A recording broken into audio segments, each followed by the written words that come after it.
OpenAI has a lot of money.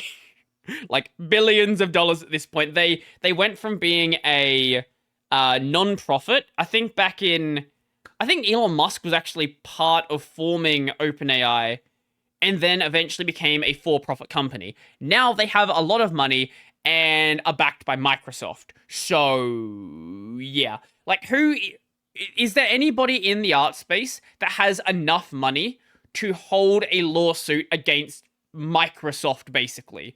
The answer is really no. Like, I totally understand the concerns of the artists who are like, my art's being stolen.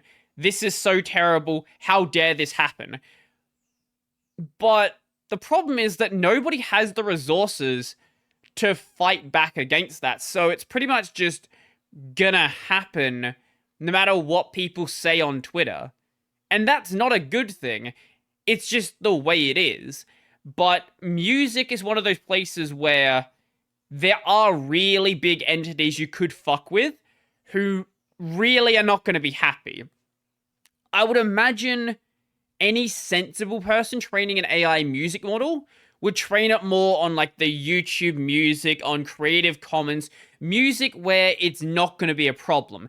You do not want to fuck with Sony. You do not want to fuck with any of the big music labels because they will fuck with you and you will probably lose. They have more money than you do unless you're Microsoft. I could imagine, if OpenAI wanted to go down the music generation route, I could imagine a lawsuit between OpenAI and Sony Music. Like, that could happen.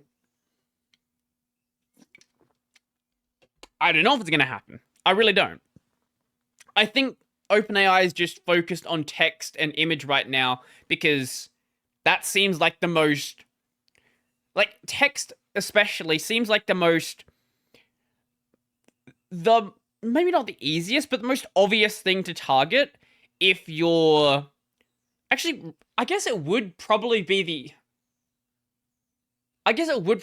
easiest out of, like, music, digital art, things like that. Like, there's so much extra sort of, how would you say, I guess, details? Maybe that's not the best word, but extra criteria that needs to sort of line up if you're dealing with AI art, for example. Like, just a very simple example. Let's say you have AI art where it's a portrait.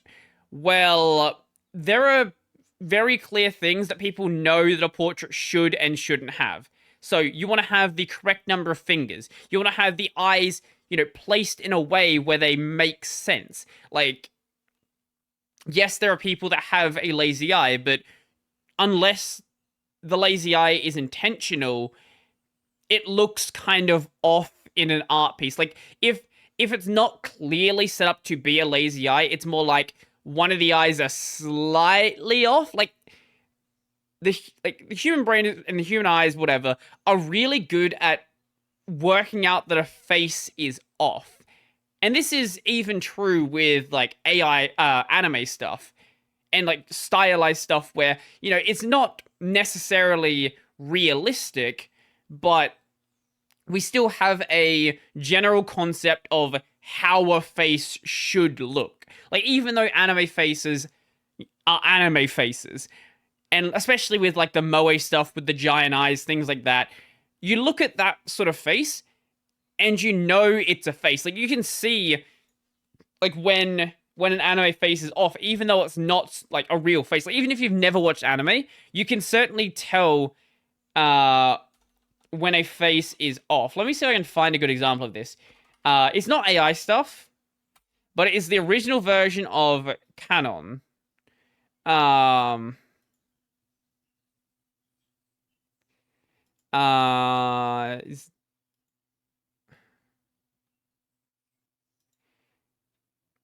Where is it?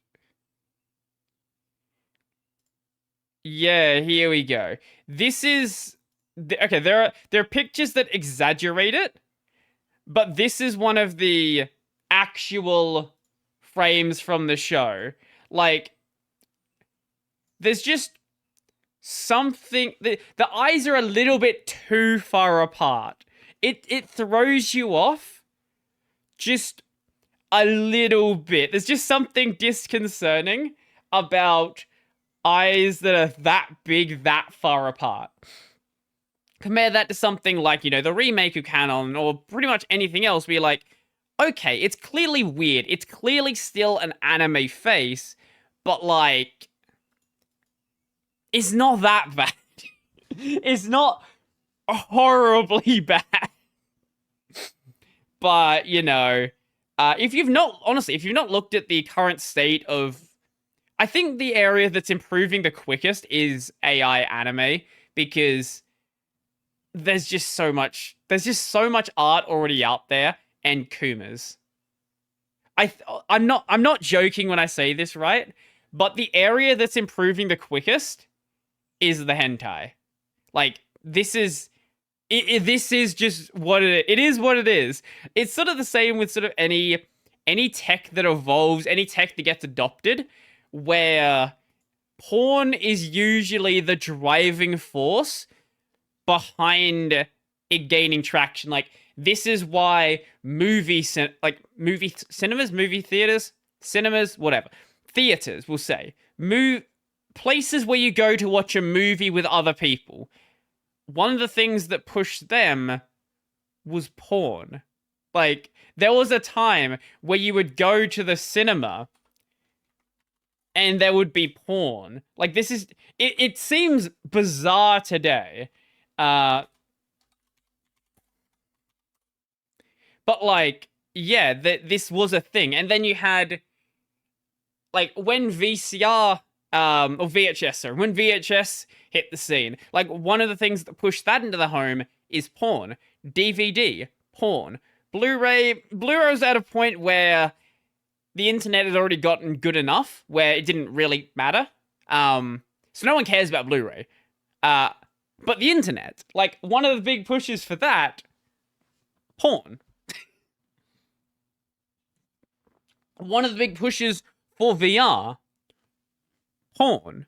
One of the big pushes for AI, porn. Now with the VR one, VR still needs a little bit of a push. It's still a little bit behind, and a big part of that is the fact the headsets are still very expensive. So your average gamer, unless they really like the idea of Beat Saber, or what's that gorilla game?